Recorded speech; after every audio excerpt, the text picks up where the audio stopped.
Today, I'm going to talk about the 10 must-have tools for regenerative organic gardening. And the first one I want to talk about is worms or vermicomposting. Now, if you have ever heard me talk about this before, I am a failed composter. I tried and tried for years. I couldn't get it to work. And just as I was about to buy this expensive equipment that would help me do it and ship it off to a farm for them to do my composting for me, I discovered vermicomposting, and it was so straightforward. I actually do it in a bin.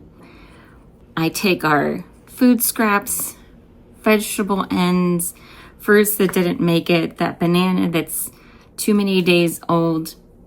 You know, there's always that one left over. And those all go to my worms. They feed them, they love it. And then you can also feed them things like cardboard scraps. Not a ton of them, but they need that as well. And of course, they've got to have that little bit of eggshell to help them digest their food.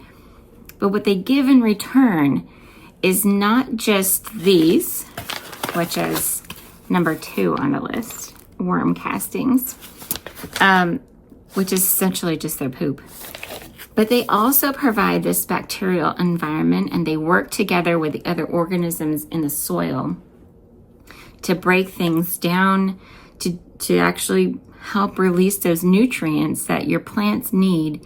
And what they're finding, what science is finding, is that by having those things in the soil, by having that increased organic matter, it actually helps bring the pH back into balance where all the plants love to live. Now, there are some plants that love to live in an acidic environment, and that's not what this is. You still need the organic matter, but if you want it more acidic, that's a little bit of a different twist. What I'm talking about is, for the majority of the plants, they want a nice, not too acidic, not too basic, but I think it is just a little bit on the acidic side soil that helps release all the nutrients. The whole thing about soil pH is making sure those nutrients are in a pH that's available for the plants to use. If it's too acidic, they can't get to one thing. If it's too alkaline, they can't get to other things. So this having organic matter in the soil, having your microbe balance and all of those things working for you actually helps bring it into that nice sweet zone where your plants can get everything and it's all available to them. It's like going to a grocery store and nothing is locked up. That's what we want to do. And so vermicomposting is an easier way to get going in composting. And the worms are not that hard to buy. So you should watch my videos on vermicomposting. I will put a link below. But then if you can't, or you haven't gotten started, you're not at a loss. Because number 2, like I said, is worm casting, and witnessed by, you can buy them in a bag. Now, I go straight to Arizona Worm Farm and I buy mine there, but you can buy some online. I've bought them there. Depends on who you talk to, whether or not they're still alive and kicking. Some microbes are able to survive in a low oxygen environment, no moisture, no air, and then come revive back up when things get kicking again for everything that they need. And some of them need to just go straight from where they were and into the soil. So be aware of that when you're buying them, that, don't buy a bag and think that it's going to be good for a year. Depending on who's right, we just need to get them into the soil. So usually when you're going to go plant something, that's when you buy a fresh bag and then put it right in there. Number 3 is mycorrhizae. And I took some video of me pulling. I buy soil that has it in there. You can actually buy the mycorrhizae where you can inoculate your soil yourself. But here's a clump that shows you kind of like what it actually does, right? It helps hold the soil together when you have that, or it's not just the organic matter, it's actually this mycelium that grows, and it's a network of mycelial fibers, I guess you could call it, that stretch out and hold your soil together, and that actually helps hold soil structure, which helps hold moisture, which helps your plants do what they need to do and be able to access things. Again, it goes back to access. Now, just so I show you guys, this is a piece of wood inoculated with mycelium. Now this was wine cap mushrooms, and I went through the whole process, grew my wine cap mushrooms, and now this will go and provide moisture, and I'll bury it in the soil somewhere. I haven't quite decided where. It's such a precious little log. It'll help me keep moisture where I need it. But the mycelium is the white part right here. And if you've been digging in your soil and you've come across this white, kind of slimy looking, but it's not necessarily slimy, it just holds moisture really well. Kind of stuff in your soil, you might not have known that's actually the living organism. The mushrooms that come out of the ground or out of the wood are actually their fruiting bodies. That's how they reproduce. And this is not toxic at all. I hold it and I use it to gross my sons out when I'm trying to have fun with them, but that's beside the point. So having mycorrhizae, which is a special kind of fungi that helps out in the soil, and there are other kinds, but that's the kind that you can actually use to help really power up your soil, and it helps transport nutrients and signaling and all sorts of stuff. That's really good. And that is one of the things that helps make your garden regenerative, because that's going to take the things that have started to compost in soil, that have the nutrients that have started to break down maybe from leaves or other things that have fallen on the ground, and it's going to help it move it throughout your soil. Same thing with the worms with their vermicomposting.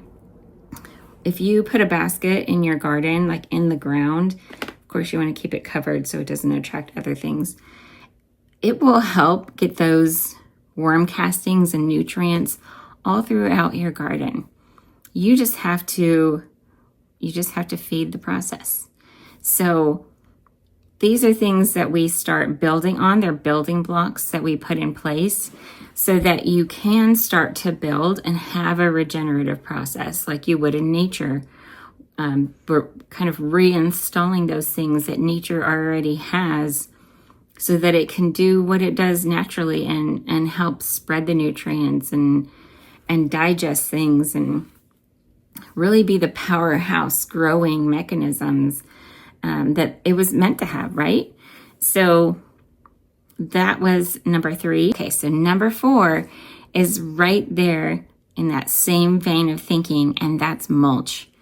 Especially in dry climates, but it's just as important in any climate to have mulch. So mulch doesn't necessarily mean that you go down and you grind up a tree or anything like that, or buy pine shavings, which all of those can act as a mulch.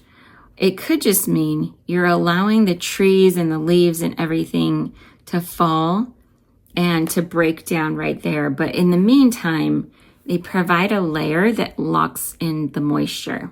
You need something to help lock the moisture into the ground. Otherwise, it just evaporates off. I have a friend that I helped her build it. It's one of those where you put the water in the bottom and it actually like sucks it up into the soil that's on top. And those raised beds have been doing amazing at growing things. But this last summer was a very hot summer. And what she found out was she can't get away with not having mulch, even though they have access to water right there 24/7. And my beds that I had that were raised that have the same water reservoir underneath, different system, I was fighting to keep water in there. While hers are more sealed, still had to have the mulch on top. It made a difference, and it makes a difference. So I strongly suggest that that's something that you integrate into your rain gardens, your flower beds. You got to be careful around trees. Some trees it can cause problems. But you just leave some space away from the base of your tree, and you can still spread it around, and it'll help break down and provide nutrients. And then each season you just give it a fresh layer. Now the other thing I want to mention about mulch is that you want to try and make sure that it's pesticide and herbicide free. Sometimes you're putting it on and you don't really know where it came from. And that's one of the reasons I buy from Arizona Worm Farm, is he tries to make sure he's partnering with landscapers that are gardening for people that have pesticide, herbicide-free yards. Now, I don't know who those people are, but that's what we want, because we don't want that transferring through and killing off what we have in our yard, what we're trying to build. We're trying to invite back those good insects, the nematodes, all of those things that'll come in and help support this whole system we're trying to rebuild, so that it can be regenerative and help our food grow healthy. So number 5 is some sort of pesticide, right? We don't want to have, we just talked about not bringing in a chemical pesticide, which could be those ones that are forever lasting and don't break down in our bodies and do other bad things. We don't want those, but we can do some things that are natural to help with with pest control, I should say. So if you have anything that's very strong, like you have onions or garlic or things that are very scented strongly, those are going to help with pesticide control. Now, I have had an ongoing war with aphids for several gardens. And I think most people do struggle with aphids. But one of the things that I've always known is I can get a soapy solution. And what I've built on that knowledge from a few different gardeners was Dr. Bronner's. I don't know if you can see that. Dr. Bronner's magic soap, and it's the peppermint. It's so strong. I don't think I took pictures, but I recently had a major aphid infestation. I went out into my garden, and just about every leaf on this gourd vine that I'm growing was just covered in aphids. And so I ordered this. I didn't have any on hand. It came within like a day or two, and I got my squirt bottle, went out there, and the squirt bottle didn't do a thing. It wouldn't squirt anything. So I literally was pouring it on the leaves and rubbing to get the aphids off. And I went through all the leaves just like, please don't kill off my gourd. I've been trying so hard to get a gourd to grow for me. And I think part of my problem was just that it was too stinking hot. So this one is doing really well. I was really hoping that it would pull through, and it looks like it's doing great. I'll be out there tomorrow taking pictures and seeing if I can't get some video for you. Number 6 is smart watering. There's so many techniques and different tools that you can use while you're watering. So first of all, keeping moisture in the ground is going to be your first tool with smart watering. So that goes back to the mulch and building organic matter and things like that. One of the things that you can use are oyas. They're these clay jars. It's a special kind of clay called terracotta, and it's not fired to the full temperature that your normal pottery would be. So it's porous and it lets water out. And you bury these in your garden bed, and then it's able to wick water out as needed. So those are a really good, smart way to help your beds not be overwatered, but get water as needed. And the other thing about terracotta is you can actually use that to wick moisture away. So I use these little small terracotta pieces that you can buy at the regular grocery store, I think. Or I guess you could buy an expensive Oya and break it. Either way, I put that in with my salt, with my sugar, anything that has a tendency to clump. You can throw one of those pieces in there and it'll actually wick the moisture away, and you won't have the clumping problem anymore. So terracotta, amazing stuff. Now, there's lots of ways, if you do a water budget, that you can make water go a long way, and you can collect rainwater. You can direct rainwater. You can you can direct rainwater where you want it, and you can have it stored in a rain tank. Lots of things like that. But being smart with your water, being strategic is so important, especially for areas that are getting too much or too little. That's when you really have to plan. And, I can help you with that. Now, number 7 is cover crops. So I know a lot of people have probably heard about having a cover crop. But the more that I read into it, the more important I realize it is to have a mixture, to have not just a monoculture, right? We need to get away from that.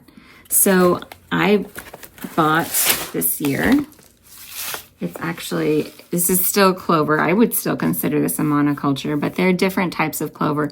But it's a clover trio. I don't know if you can read that. It's a mix. So it's not just one type. But we want biodiversity. We're trying to build things up. So I also got a buckwheat, and I also have some fava beans. So my plan is to plant a variety of different cover crops to be able to help and build the soil, help pull different nutrients. And that's really the key, right? Some of this is nitrogen fixing. Actually, I think all 3 of these are nitrogen fixing. But some of them are better than others for the chop and drop. So you can use that for a green mulch, like we were just talking about. And some pull better nutrients than others. Some pull nitrogen better. But one of the ways, which is number 8, is using what's called rhizobia. It's to inoculate it. So because our soils are likely very dead, and the soil that I'm working with is that, you have to put the specific bacteria back into the soil. There's a specific bacteria that actually helps the nodules on these nitrogen fixing plants to fix the nitrogen in the right way. So because it's probably lacking that, you've got to put it back in. And that's what this packet is about. It's about me being able to, maybe I put these seeds in a cup of water before I plant them. I'm just trying to get a few out into my hand so you can see how it looks. It just looks like a bunch of dirt. But I'll tell you what, it's gold. Because this is what it's going to help us to naturally rebuild that soil. Again, I won't have to do this year after year. We're just giving the soil what it needs, the building blocks, to be able to be regenerative, to jumpstart that process again. Some of it is just going to be attracting the different birds and bugs, and I know, probably not the technical name for anything, the spiders, all the things that are needed to have that ecological effect, to help nature really do what it needs to do, and have more healthy plants that become healthier for us to eat as humans, that become healthier for us to live in existence with, because we're not having to spray them with all sorts of chemicals to keep them going or to kill off the things that are killing them, right? So regenerative is important, not just because we want to do good for the plants or do good for Earth. It actually affects us. It affects our own health. And that's what I want for everybody. I want everybody to have access to that healthy, nutritious food where they don't have to worry about the chemicals that are in their food, in the soil, in their air. So let's keep going though, because I could get on that one for a long time. Now the next, number 9, is trees, taproots, and nematodes. So what we want to do is we want to be able to have water infiltration. It's great if you have water. It's great if you have plants, but you want the water to infiltrate and you want the plants to infiltrate, right?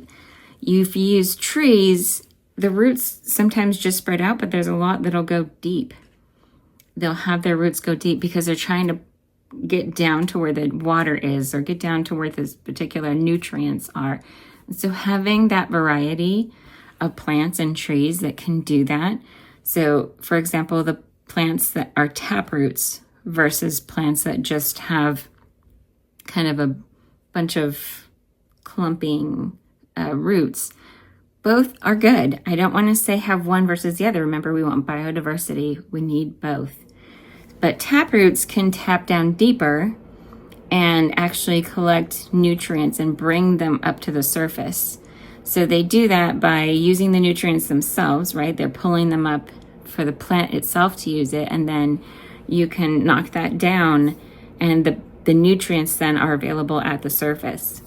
So those are the strategies that need to happen to be able to help build everything up and actually put nutrients that are helpful back into the soil. So there's been so much growing monocultures and adding chemicals and all of those things. The soils are just very, very poor of nutrients. And sometimes, I'll just say this. Sometimes it's not that the nutrients aren't there. They're just locked up, like we talked about earlier. So we need to help them get released. And having a biodiverse garden is going to help create the environment where that can happen. So it's I think, a very strategic and smart move to be able to do that. Now, I'm pretty sure most of you, when you clicked on this video, were thinking, it's got stuff on it now, that you were going to see tools like this.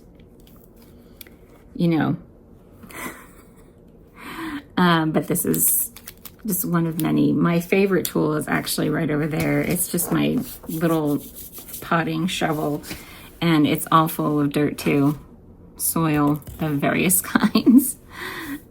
So those tools are great, and there's lots of those, but I wanted to focus on tools that were more about how do you create a regenerative organic garden, not just having it organic, which by the way is getting lost and watered down, but it's still a good concept. I have not stopped believing in organic. I haven't stopped buying as much organic as I can afford. But now I'm trying to focus on regenerative, because that's what's actually going to encourage the system, the earth, the environment to be able to reboot itself and help heal the land, help heal our bodies. That's what we all need.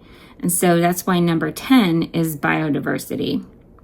Biodiversity is so important to be able to have all the different critters and plants and flora and fauna, whatever your words are that you understand.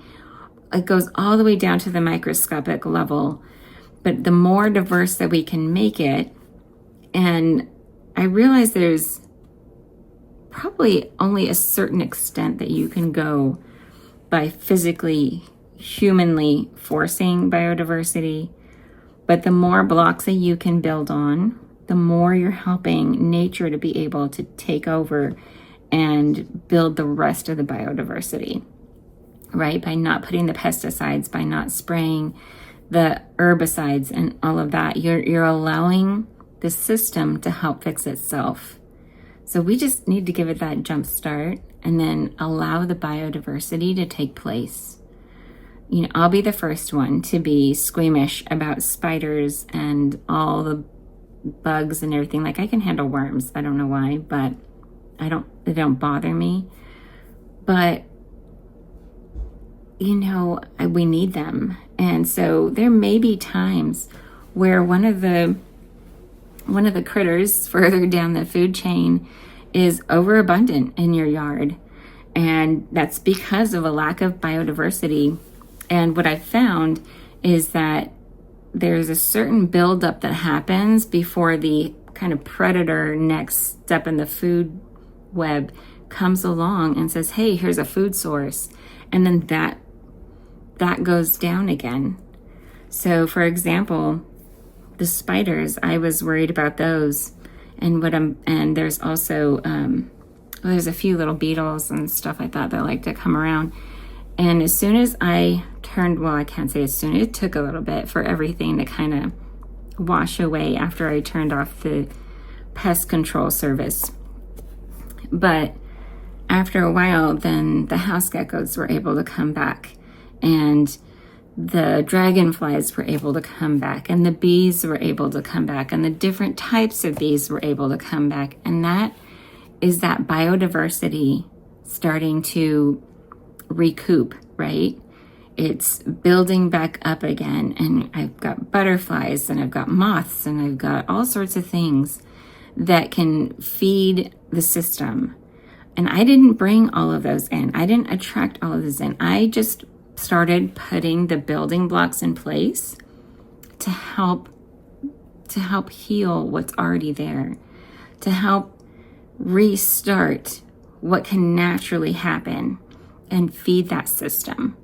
So biodiversity in my book is the big one, but I don't say it in a way that I want you to feel like you have to make all the biodiversity happen. You just have to help it along.